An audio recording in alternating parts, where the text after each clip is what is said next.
Bien, bienvenue à ceux qui vont se joindre à nous pour la suite de ce qu'on aime rencontrer Dieu, l'adorer en esprit et en vérité, et aussi chanter sa gloire et sa majesté. Bien, ce matin, on va regarder le Nouveau Testament. Qu'est-ce que le Nouveau Testament? Bien sûr, hein, on peut avoir déjà des réponses toutes faites, mais on va aller voir le portrait du Nouveau Testament ce matin. Puis, on nous dit dans Hébreux 9, c'est pourquoi Jésus est médiateur d'une nouvelle alliance, afin que la mort intervenant pour l'expiation des péchés commis sous la première alliance, l'ancienne alliance, ceux qui sont appelés reçoivent la promesse de l'héritage qui dure pour l'éternité. Mais pour bien saisir tout ça, on va regarder qu'est-ce que le Nouveau Testament. Puis un portrait, ça vaut 1000 mots. Mais la semaine dernière, on a vu nos pensées. Comment nos pensées peuvent être soit selon Dieu, soit contraires à Dieu, souvent des combats et tout ça. Puis comment avoir des pensées pour avoir la vraie paix de Dieu. Des pensées pour plaire à Dieu, des pensées pour lui faire confiance, avoir la véritable foi en lui, pour le remercier, le glorifier. Si on prend la décision déterminée de faire le bon combat, de choisir de changer nos pensées qui sont contraires au Seigneur, puis au lieu de ça, prendre les pensées éternelles qu'il nous a laissées pour chacun de nous dans ses paroles, puis les garder précieusement, de se le relever, même si on trébuche. Le vrai chrétien se repent et fait tout pour abandonner ses voies d'autrefois. On peut demander au Seigneur Tout-Puissant de nous aider à renouveler nos pensées, quand nos cœurs sont disposés pour comprendre toute l'importance que ça a, nos pensées devant Dieu, puis notre âme, les pensées de notre âme, tout comme les hommes et les femmes de Dieu qui ont compris, qui ont choisi de changer, de se laisser transformer. On est en formation pour la transformation. Se repentir de leurs mauvaises pensées pour suivre, avoir les pensées de Christ. C'est là que ça commence la vraie liberté. D'avoir le même esprit, les mêmes pensées que Jésus, puis que ça fait partie du combat de chaque jour. Que la guerre n'est pas encore finie. On a vu certains exemples, Josué, Joseph, qui ont eu des pensées selon Dieu. Puis Jésus qui nous dit, si quelqu'un veut venir après moi, si quelqu'un veut être mon disciple, si quelqu'un veut me suivre, qu'il renonce à lui-même, qu'il se charge à chaque jour de sa croix, puis qu'il me suive.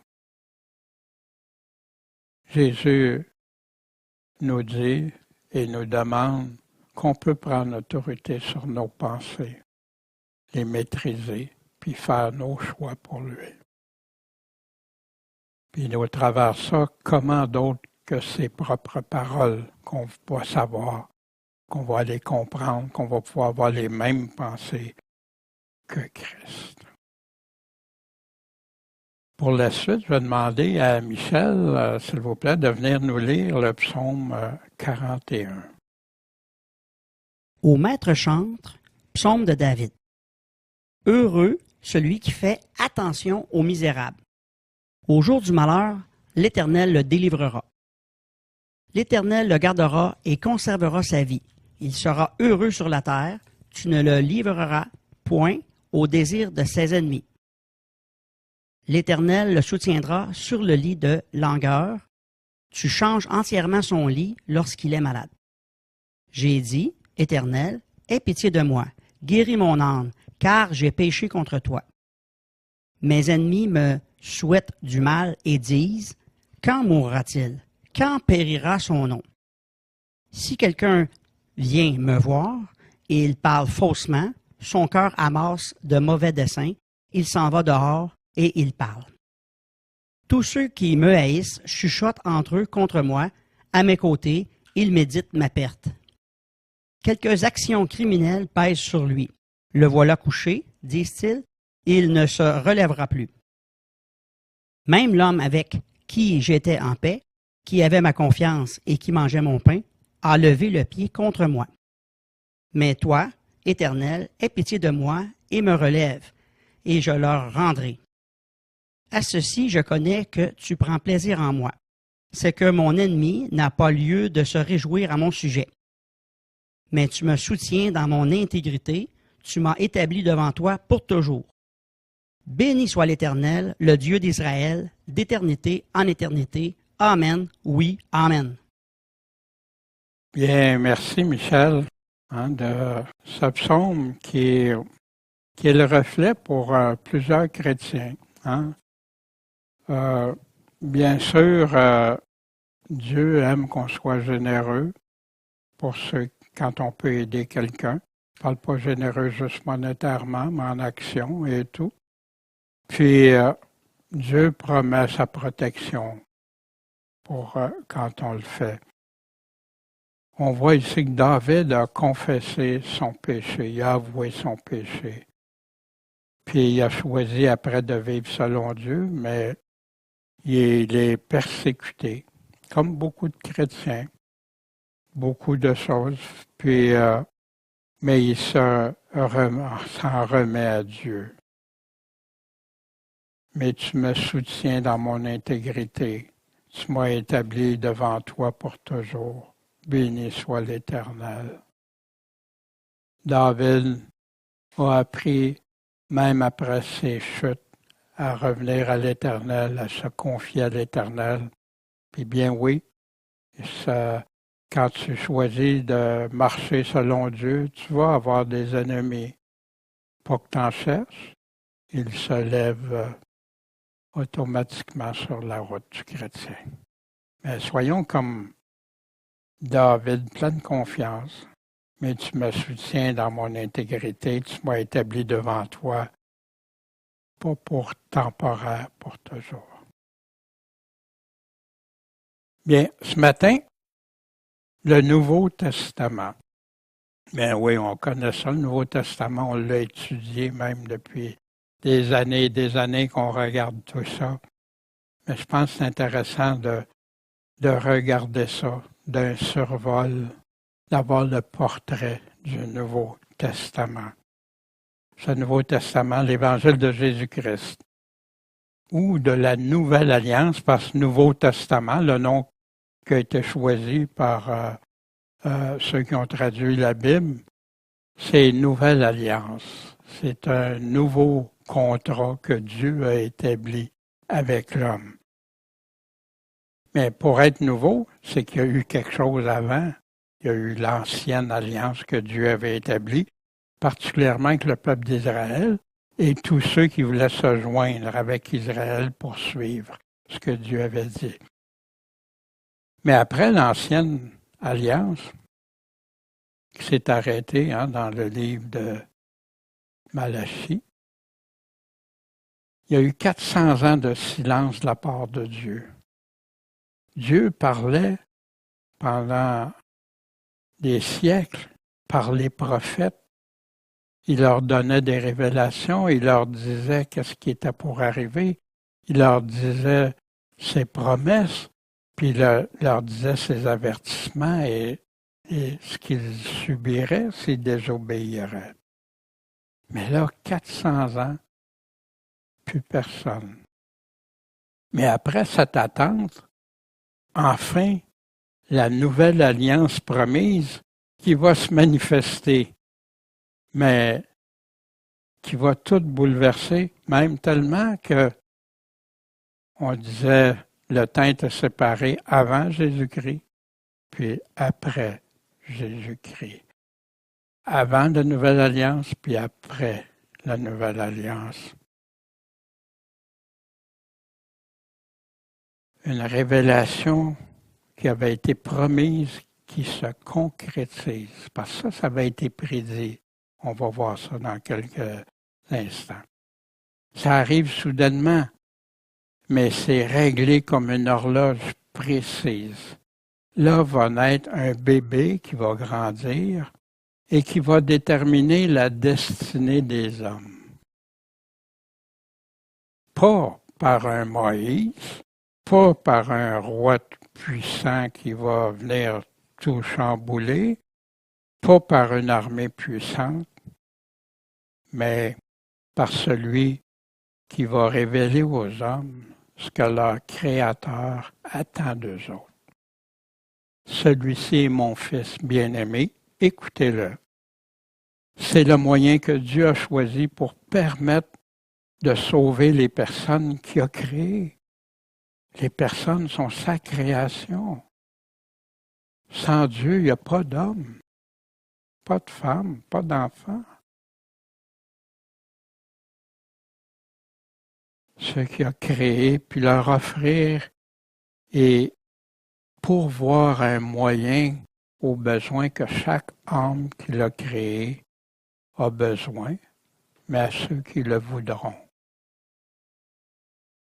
On a le récit au travers le Nouveau Testament, tout le Nouveau Testament qui débute par les 4 récits qui se complètent, Matthieu, Marc, Luc, puis Jean, puis qui nous présente qui est Jésus, qu'est-ce qu'il a dit, c'est quoi ses paroles, c'est quoi ses actions, qu'est-ce qu'il a fait, sa mort, sa résurrection,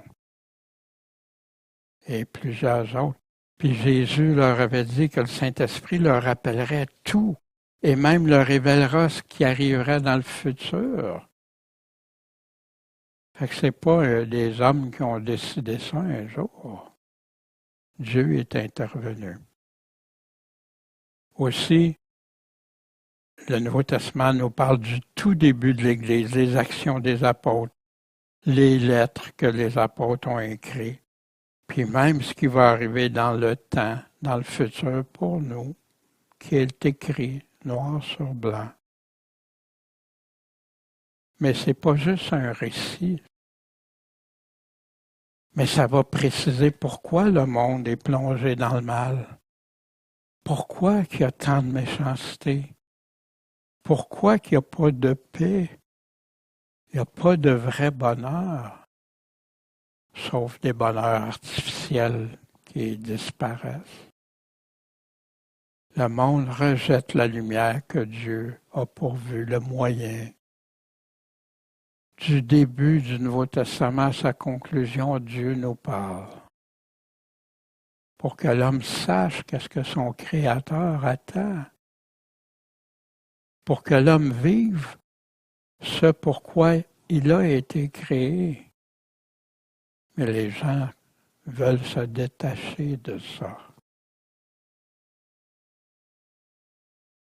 Pour que l'homme change sa manière de vivre pour vivre dans la paix avec Dieu, avec son prochain, sans être dans toutes sortes de craintes, rempli de belles et bonnes choses, d'aider les autres.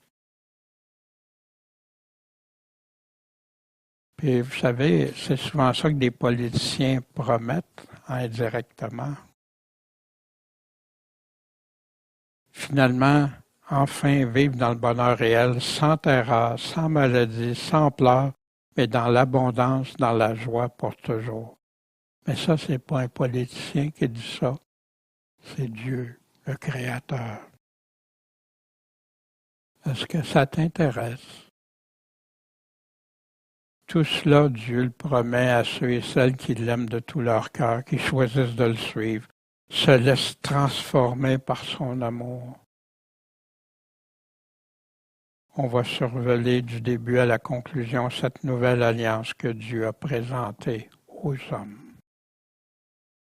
On va débuter par les 4 récits qui se complètent, qui nous révèlent qui est Jésus, va nous donner un portrait complet de ce qu'il veut que les hommes sachent. Tu n'as pas besoin d'aller chercher partout ailleurs, tu l'as là ce que Dieu attend. Puis savoir ce qui concerne ce que Dieu a comme plan pour chacun de nous. On va débuter par l'Évangile de Jésus-Christ, parce que c'est toujours l'Évangile de Jésus-Christ. Ce n'est pas l'Évangile d'un apôtre ou d'une personne, c'est l'Évangile de Jésus-Christ qu'une personne a formé le récit dans la vérité pour nous informer. Matthieu commence par la généalogie de Jésus. Je trouvais ça long au début, hein? Pourquoi c'est là? Mais ça, c'est majeur, parce que ça confirme, surtout au peuple juif, la descendance, l'origine, l'identité de Jésus, sa légitimité. Et dans Matthieu, on nous dit, elle enfantera un fils, tu lui donneras le nom de Jésus, qui veut dire sauveur. C'est lui qui sauvera son peuple de leurs péchés. Puis tu l'appelleras Emmanuel, ce qui signifie quoi? Dieu avec nous. Par un jeune bébé qui a continué, mais qui n'est pas resté bébé, qui a grandi et qui nous a apporté le message. Matthieu nous parle des premiers discours publics du ministère de Jésus, ce qu'il a adressé sur la montagne, les commandements qu'il nous donne, les encouragements, les avertissements qu'il nous donne sont dans ce discours-là. Jésus aussi, dans Matthieu, va nous parler du temps de la fin, son retour, des événements qui entourent tout ça, ses promesses, avertissements, chapitres 24 et 25. Ses procès, parce qu'il n'y a pas eu juste un procès, sa mort, sa résurrection. Ces derniers commandements à l'Église, Jésus s'approcha leur parla, leur dit « Toute puissance m'a été donnée dans le ciel et sur la terre. Donc allez instruisez toutes les nations, baptisez-les au nom du Père, du Fils et du Saint-Esprit, puis apprenez-leur à garder tout ce que je vous ai commandé, tous mes commandements. Puis voici, je suis avec vous jusqu'à la fin du monde. »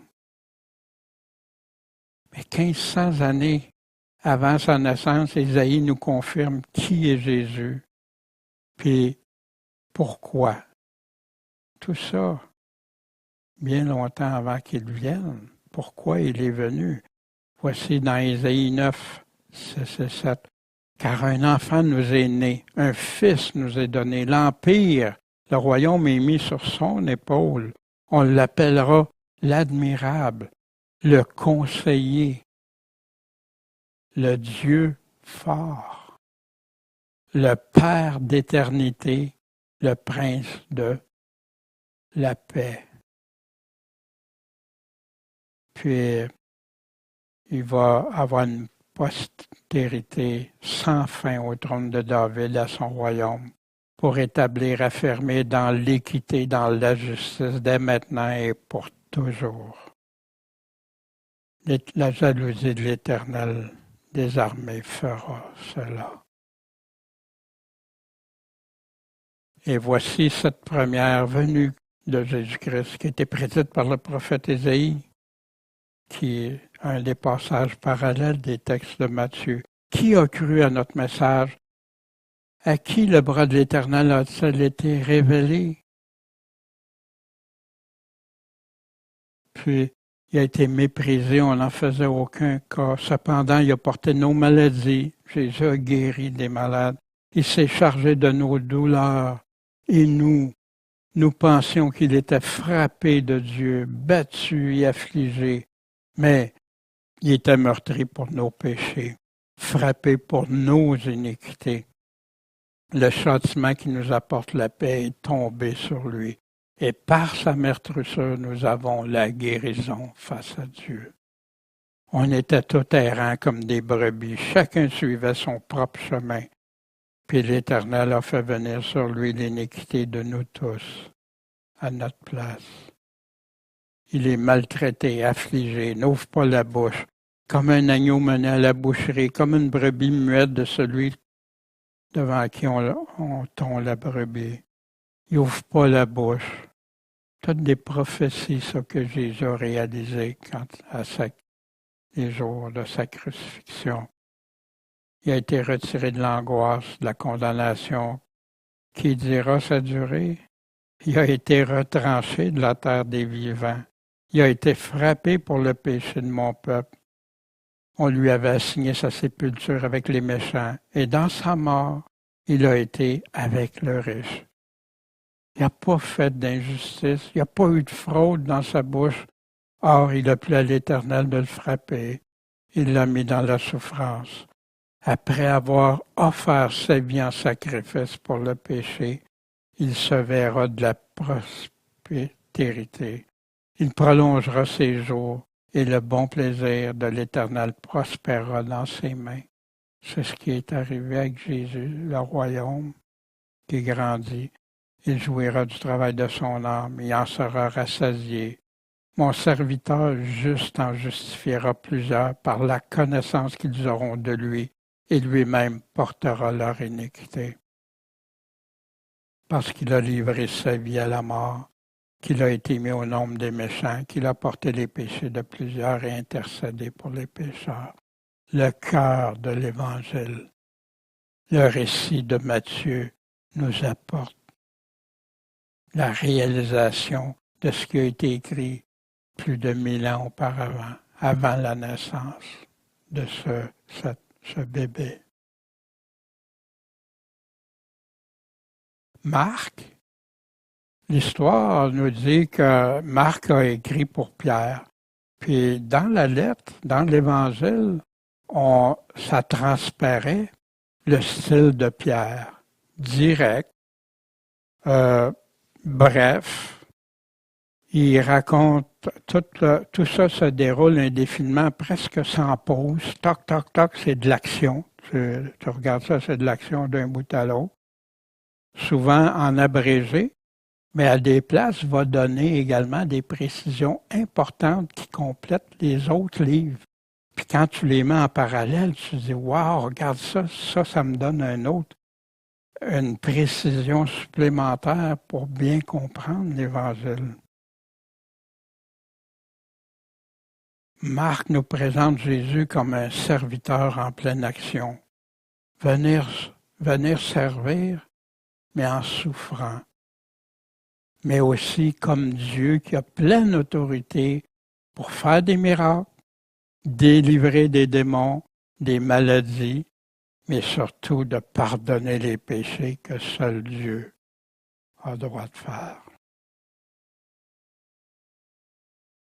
Voici le commencement de l'Évangile de Jésus-Christ au chapitre 1, verset 1, c'est « Commence l'Évangile », conformément à ce qui avait été écrit dans les prophètes. Puis là, il va parler de Jean-Baptiste, etc., puis il va donner le narratif.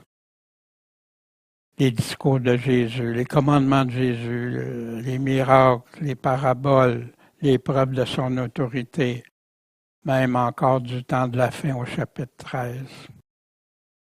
Puis Jésus, le message qui est conclu ici dans l'Évangile qui a été rédigé par Marc, allez par tout le monde, prêchez l'Évangile à toute créature. Il nous l'a défini dans Matthieu 28, qu'on a lu tantôt, c'était quoi? Prêcher l'Évangile, enseigner tout ce qu'il nous a commandé. Et celui qui croira et sera baptisé sera sauvé, mais celui qui ne croira pas, sera condamné. Puis le Seigneur, après leur avoir parlé, fut élevé au ciel. Il s'est assis à la droite de Dieu. Puis eux, étant partis, ont commencé à prêcher partout, à enseigner tout ce que Jésus a commandé. Le Seigneur opérant avec eux, puis confirmant la parole par les miracles qui l'accompagnaient. Le début fort, et ça, on va retrouver les parties de ça dans les Actes des Apôtres. L'Évangile de Jésus-Christ par Luc. Luc qui est un médecin, qui a accompagné l'apôtre Paul, puis qui a constaté toute la puissance de l'Évangile. Luc qui a été confirmé et reconnu par des grands historiens qui donnent des précisions avec exactitude du point de vue historique. Puis il donne également des informations importantes qui vont compléter les autres évangiles. Les discours de Jésus, ses commandements, ses miracles, ses paraboles, d'autres preuves de son autorité du temps de la fin. Luc présente Jésus comme sauveur pour tous, juifs ou non juifs. Luc n'était pas un juif. Les hommes, les jeunes gens, les femmes, les enfants, les pauvres, les délaissés, les rejetés, comme pouvant avoir accès à Jésus. Zachée en est un exemple. Le Fils de l'homme est venu chercher et sauver ce qui était perdu, quel que soit le statut de la personne. Puis Luc nous dit, plusieurs ont entrepris d'écrire l'histoire des choses dont la vérité a été pleinement établie parmi nous autres, les chrétiens, selon que nous les ont transmises, ceux qui, dès le commencement, les ont vus eux-mêmes, les apôtres, qui ont été les ministres de la parole. J'ai cru aussi, très excellent Théophile, que je devais te les écrire en ordre, moi qui les ai toutes examinées avec soin, afin que tu reconnaisses la certitude des choses dont tu as été instruit. Luc précis, avec soin, quelqu'un de méticuleux, que même des historiens disent « wow ». Même des choses que des gens, ben non, c'était pas telle date, telle chose, puis ils font des recherches, puis ouais, il avait raison. Puis dans un passage très intéressant dans Luc 24, « Alors leurs yeux s'ouvrirent, puis ont reconnu Jésus. » Puis c'est ce que un chrétien qui débute, quand Dieu ouvre nos yeux, puis nous, on le reconnaît. Notre cœur ne brûlait-il pas au-dedans de nous quand il nous parlait en chemin, puis qu'il nous expliquait les Écritures? Chrétien, est-ce que c'est comme ça que tu reçois les Écritures? Ton cœur brûle-t-il en toi?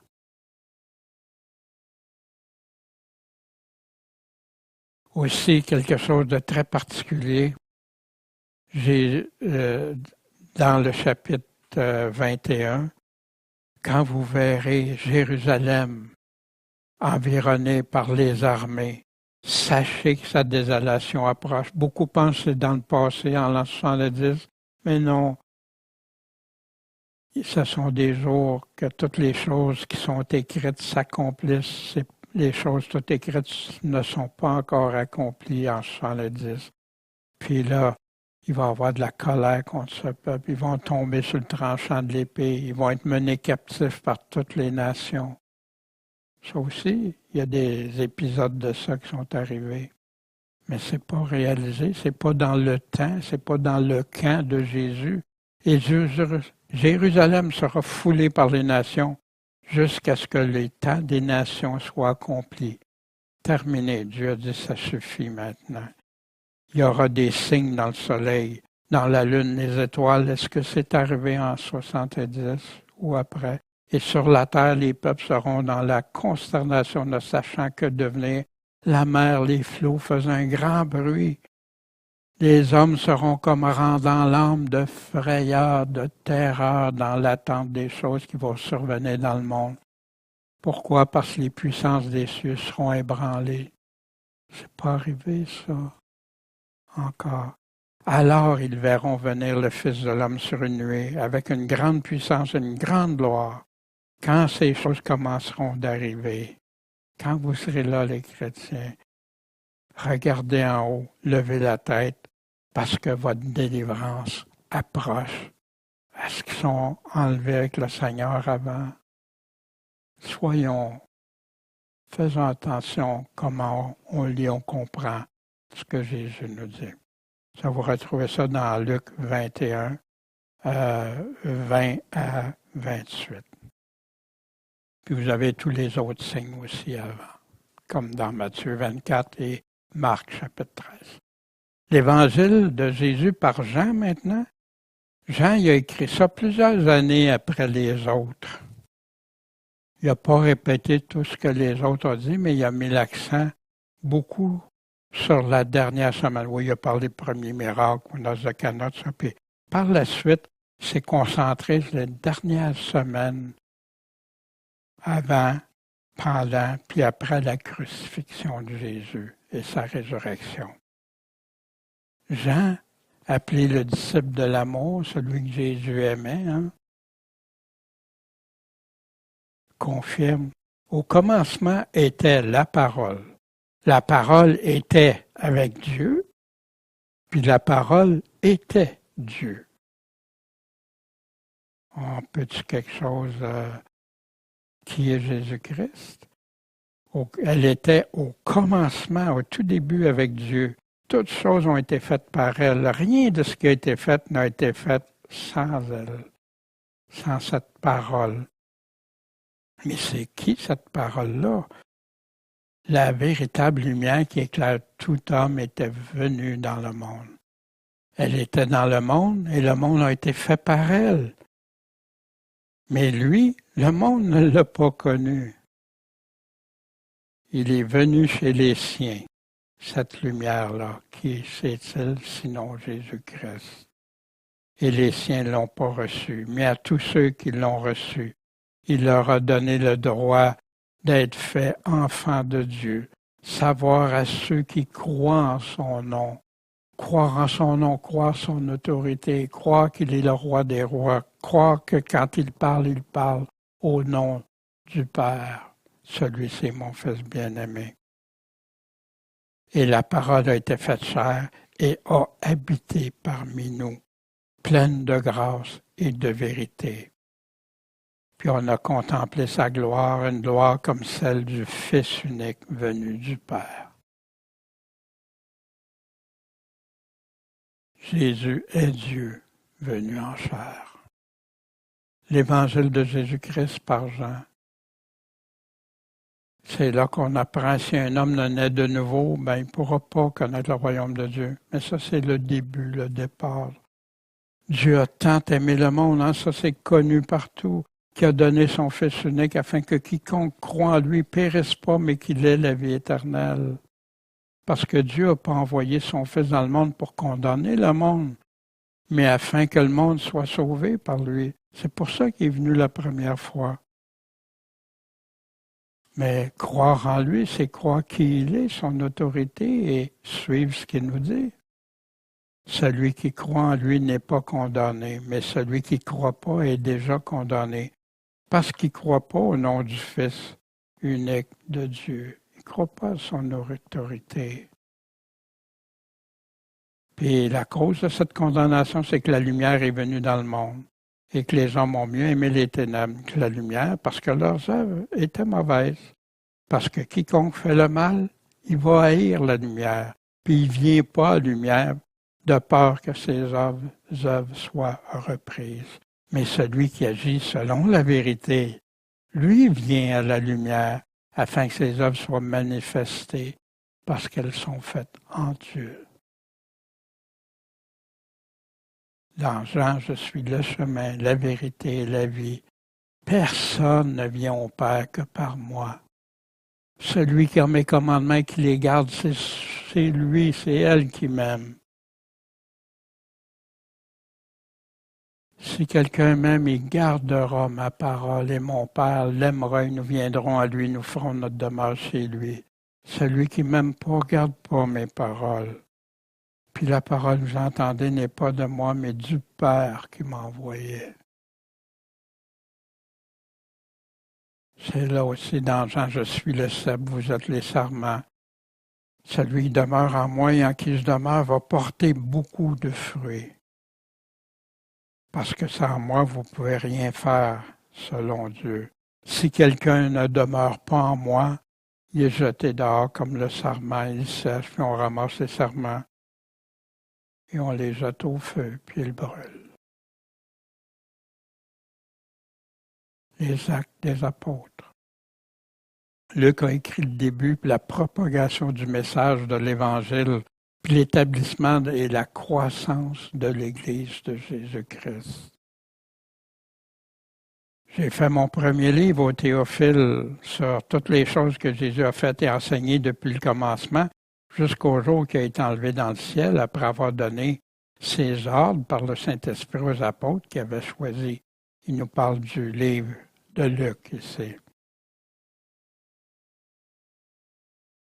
Après avoir souffert, il s'est montré encore vivant en leur donnant plusieurs preuves, leur apparaissant pendant 40 jours, puis a continué de leur parler ce qui regarde le royaume de Dieu. Puis il leur a dit d'attendre à Jérusalem, puis vous serez baptisés du Saint-Esprit dans peu de jours. Vous recevrez la puissance du Saint-Esprit qui viendra sur vous et vous me servirez de témoin, autant à Jérusalem que dans toute la Judée, la Samarie, puis jusqu'aux extrémités de la terre. Puis après qu'il leur a dit ces paroles, il a été élevé pendant qu'ils regardaient une nuée et des rebats à leurs yeux. Ce Jésus qui a été enlevé d'avec vous dans le ciel, il va revenir de la même manière que vous l'avez vu monter au ciel au retour de Jésus. Après que les apôtres et les disciples qui ont reçu l'Esprit Saint, puis que des personnes avaient entendu ce qui s'était produit, Pierre leur a expliqué pourquoi ils entendaient parler dans leur propre langue. Puis Pierre leur a expliqué ce qui est arrivé à Jésus. Puis, qu'est-ce qu'on va faire?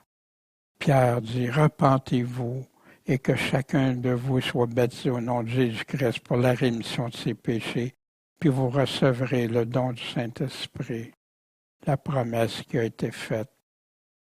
Sauvez-vous de cette race perverse.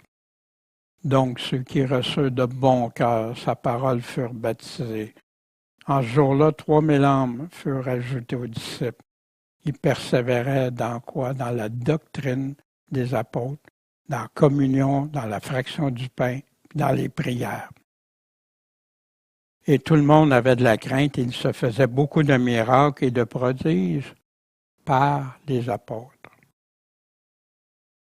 Et ici, Pierre a établi comment l'Évangile doit être reçu avec repentance, en se tournant, en obéissant à Jésus-Christ, se faisant baptiser, etc.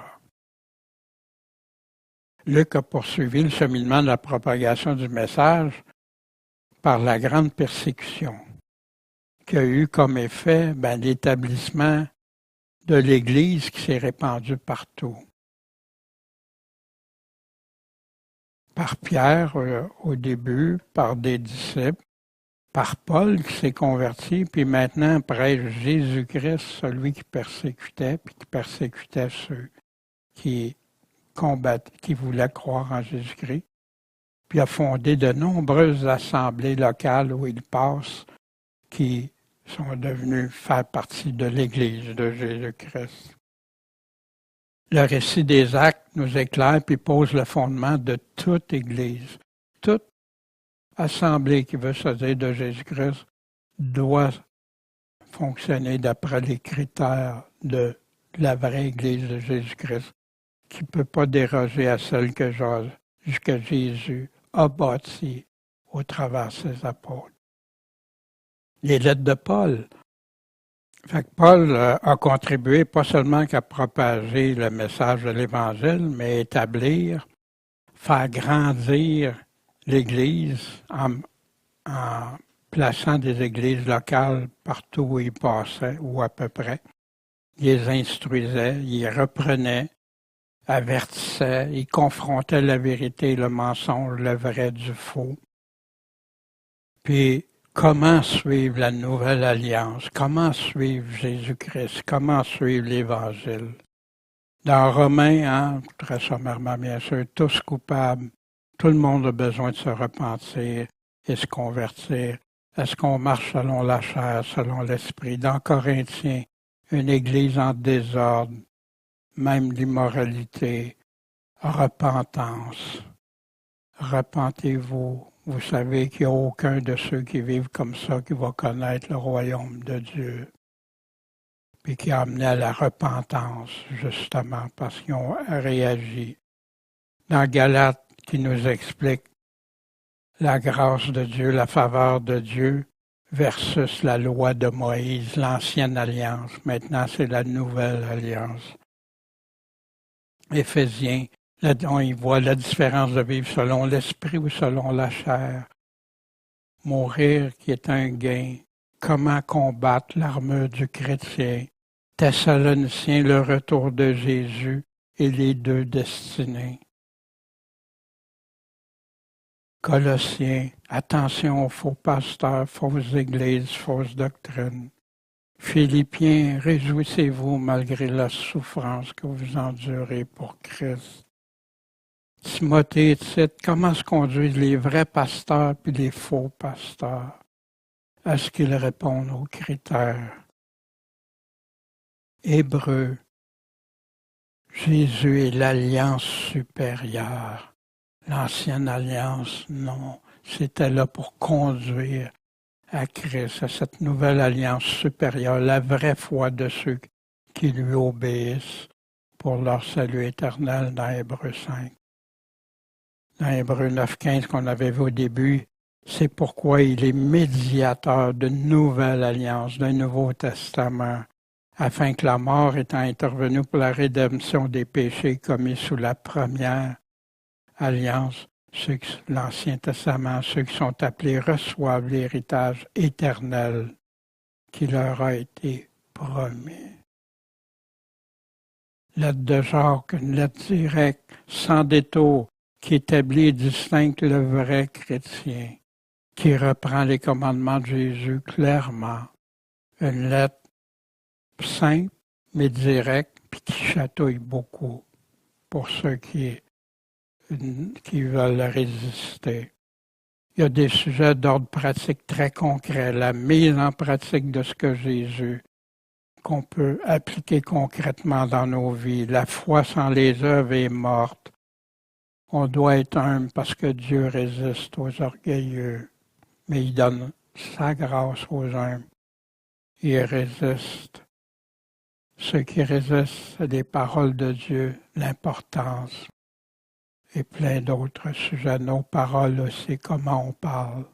Jacques en parle. Les lettres de Jean, des lettres qui établissent clairement la distinction entre les vrais et les faux chrétiens, confirment l'obéissance au commandement de Jésus sans détour pour avoir l'assurance du chrétien. Quiconque croit que Jésus est le Christ est engendré de Dieu. Quiconque aime Dieu qui l'a engendré aime aussi celui qui est engendré de lui. Il aime son prochain. On connaît ceci quand on aime les enfants de Dieu, c'est que nous aimons Dieu et que nous gardons ses commandements.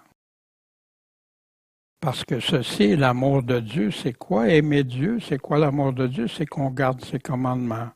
Ces commandements ne sont pas pénibles. Ils peuvent être difficiles à appliquer au début, mais on se rend compte comment Dieu bénit quand on lui obéit, puis il nous délivre de plein de choses. Parce que tout ce qui est né de Dieu est victorieux du monde. Et la victoire qui a vaincu le monde, c'est notre foi, notre confiance en lui, notre obéissance à lui. Qui est celui qui est victorieux du monde, sinon celui qui croit que Jésus est le Fils de Dieu, qui a l'autorité. Quand tu gardes ses commandements, c'est que tu confirmes que tu crois en Jésus qui a l'autorité. Qu'il est le Fils de Dieu. C'est ici son commandement qu'on croit au nom de son Fils Jésus-Christ, que nous nous aimions les uns les autres comme il l'a commandé. Celui qui garde ses commandements demeure en Dieu et Dieu en lui. Puis on connaît qu'il demeure en nous par l'Esprit qu'il nous a donné. Puis il dit aussi que ceux qui n'obéissent pas à ses commandements sont menteurs. Qui disent qu'ils sont de Dieu sont menteurs. Lettre de Pierre, des lettres qui établissent clairement que les vrais chrétiens sont ceux et celles qui persévèrent, puis qui ne se détournent pas de l'obéissance au commandement de Jésus. Malgré toutes les souffrances, que Pierre a écrit ça durant la période de Néron, la persécution des chrétiens. Nous sommes des pèlerins temporaires ici. Puis il énumère les responsabilités du chrétien. Il rappelle, comme des enfants obéissants, conformez-vous pas aux convoitises de votre ignorance d'autrefois. Mais comme celui que vous appelez saint, soyez vous-même saint dans toute votre conduite. Parce qu'il est écrit, soyez saints car je suis saint. Et si vous invoquez comme votre Père, celui qui, sans faire exception de personne, juge selon l'œuvre de chacun, conduisez-vous avec crainte durant le temps de votre habitation passagère ici. Il nous met le défi de réaliser que c'est passager ici.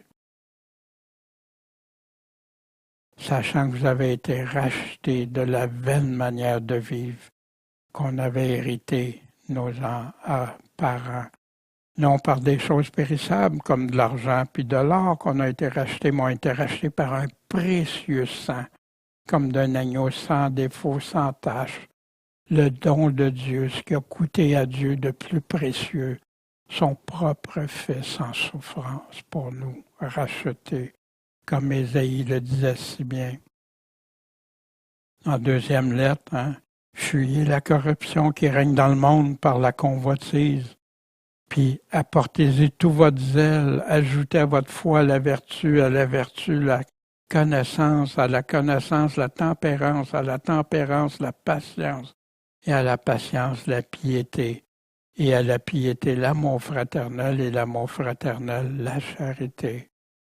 Ça ne vous laissera pas oisif ni stérile. Vous allez produire des bons fruits comme Jésus demande dans la connaissance de notre Seigneur Jésus-Christ pour être en relation avec Jésus-Christ. La lettre de Jude qui établit clairement encore la distinction entre les vrais et les faux chrétiens, surtout les conducteurs et pasteurs qui changent la grâce de Dieu en dissolution. Ça ne vaut plus grand-chose parce que c'est modifié, dilué, affirmant qu'on peut vivre dans l'impudicité, qu'on peut continuer à vivre dans le péché, puis obtenir la grâce de Dieu quand même, ce qui est totalement contraire à l'Évangile de Jésus-Christ, dont Paul rappelle à titre parce que la grâce de Dieu pour tous les hommes a été manifestée. Elle nous enseigne quoi, la grâce de Dieu, à renoncer à l'impiété et aux convoitises mondaines, et à vivre dans ce présent siècle, dans la tempérance, dans la justice et dans la piété. Comment qu'on peut affirmer qu'on a la grâce de Dieu quand on fait l'inverse? Mais beaucoup prêchent ça. La foi qui sauve, qui a été donnée une fois pour toutes il y a 2000 ans. Je ne cherche pas une nouvelle foi, une foi moderne. Je recherche la foi de la nouvelle alliance, celle de Jésus-Christ. La révélation de Jésus-Christ maintenant, son retour et le futur qui nous concerne, nous, qu'on est arrivés vers la fin. La lettre qui nous annonce le retour de Jésus, les événements qui vont arriver juste avant, pendant, puis après. Révélation de Jésus-Christ qu'il a reçu de Dieu. Pourquoi? Pour montrer à ses serviteurs les choses qui doivent arriver bientôt, qui a fait connaître ça à Jean, son serviteur, puis Jean, tout ce qu'il a vu, il le rapporte. Des fois, puis il va le rapporter avec les mots qu'il connaissait dans ce temps-là. Il y a des images là, qui utilisent des mots qu'aujourd'hui on peut bien comprendre. Mais qu'au moment que ça a été écrit, que les gens ne comprenaient pas, ou les gens avaient de la difficulté, ils ne pouvaient pas mettre un mot, exemple, hélicoptère ou un avion sur ce qu'ils voyaient. Ils ne pouvaient pas. Il y avait plein de choses comme ça. Heureux celui qui lit, ceux qui écoutent les paroles de cette prophétie, puis qui gardent les choses qui sont écrites parce que le temps est proche. Une bénédiction que Dieu promet à ceux qui vont l'écouter, puis les garder, puis les mettre en pratique. Un langage prophétique comme on retrouve par les prophètes dans l'Ancien Testament, dans Ésaïe, Ézéchiel, Jérémie, dans Zacharie, dans Joël. C'est un langage, beaucoup d'images, des symboles, des paraboles, qui est une image, se retrouvent identifiés dans la Bible, dans l'Ancien, dans le Nouveau Testament. Tu as plus des 2/3 de ces images-là que tu retrouves dans la Bible. Plus tu connais la Bible dans son ensemble, plus la révélation devient claire. Parce que Dieu a déjà défini qu'est-ce que ça voulait dire ailleurs. Le livre de la Révélation, il va y avoir des heureux ou des malheureux, des sauvés ou des perdus, clairement. Ceux qui obéissent à ses commandements, qui sont de plus en plus justes, ou les rebelles qui iront de pire en pire, comme Jésus nous parle là, les derniers chapitres de la Révélation. Jean, comme les prophètes de l'Ancien Testament, a vu ce qui arriverait avant, pendant, puis après, le roi des rois. Il y a les 7 églises. Qu'est-ce qu'ils font, ces églises-là? Qu'est-ce que Dieu dit c'est correct ou non, c'est pas selon Dieu? Les attentes que le Seigneur a, la repentance qui est exigée pour devenir des vainqueurs, les avertissements, les promesses qui sont adressées spécifiquement aux vainqueurs, son retour dans plusieurs de ces églises-là qui disent de tenir bon jusqu'à temps qu'il arrive à son retour.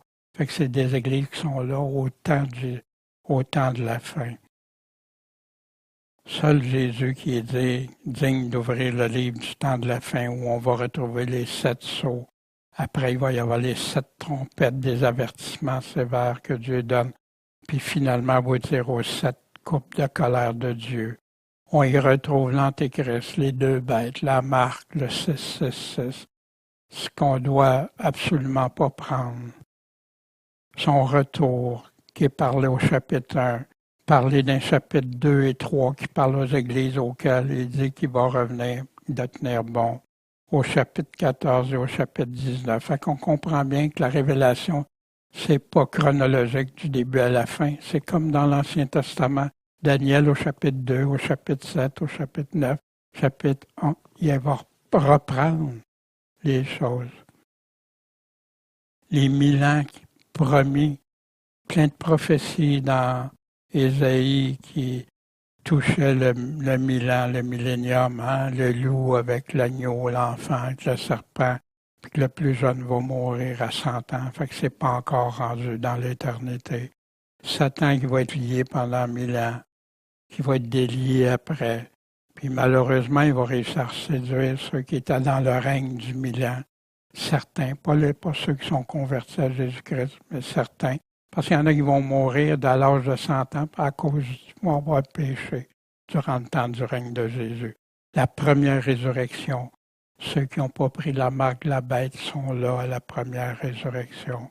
Le jugement final, la mort qui va être abolie, ça va être impossible de mourir. L'éternité va être là pour les 2 catégories. Le grand triage, le grand tri que Dieu va faire. Tout nouveau ciel, nouvelle terre, nouvelle Jérusalem. Ce qui est ancien disparaît, plus de pleurs, comme nos frères, nos sœurs vivent actuellement, comme beaucoup vivent, plus de mal, plus de maladies, puis toujours être avec Dieu. C'est retourner à la case départ dans l'Éden, comme Dieu avait prévu. Puis d'ailleurs, il y a beaucoup d'images que vous allez trouver dans Genèse, puis dans l'Apocalypse, hein, de l'arbre de vie, etc. C'est pas juste un récit pour que c'est ce qui nous dit, ce que Dieu nous a donné pour que le monde arrête d'être plongé dans le mal, pour que le monde arrête d'avoir tant de méchanceté, pour que le monde connaisse la paix, le vrai bonheur, pour que le monde accepte la lumière que Dieu a pourvue, qui lui a coûté très cher.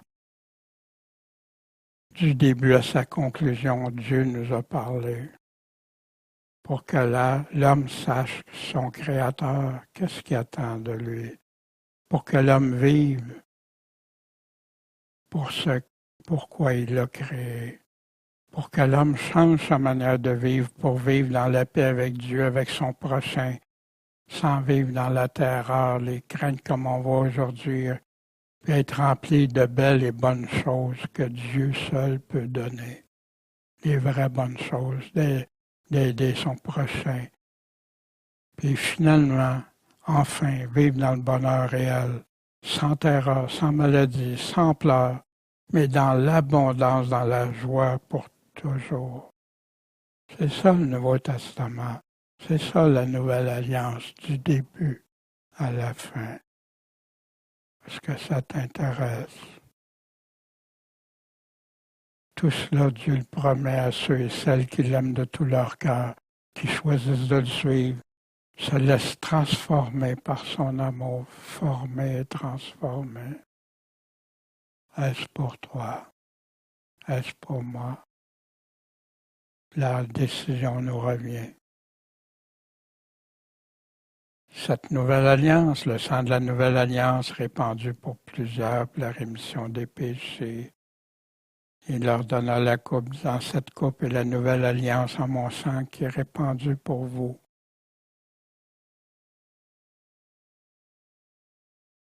Faites ceci en mémoire de moi, toutes les fois que vous en boirez.